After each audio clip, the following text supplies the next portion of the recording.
wale ile serikali tunayo ni kama mamlaka ni ya viongozi wa Kenya, ndio wanafanya nini? Ndio wanafanyia kazi. Sasa imekuwa like this, vice versa. We want to restore the Kenyans with the authority. Why am I saying that? Au kwa nini hiyo ni important? Vitu vinafanywa hivi bila hata wananchi kuhusishwa. Those are the things we wanted to stop ili Kenya yetu endelee. We are a very rich country, let me tell you. Hii pesa ya wizi hii yote nachukuliwa hivi, ikirudishwa iwekwe education, iwekwe health, tutaendelea vizuri. Kila mtu aheshimu sheria.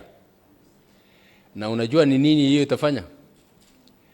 Kama rais akiheshimu sheria, aseme barabara tunafuata ni hii, unafikiri iko mtu mwingine ambaye ataenda kando? That's all we need, political will. Political will ya kuonyesha nchi sisi ni watu civilized people who want their country to prosper.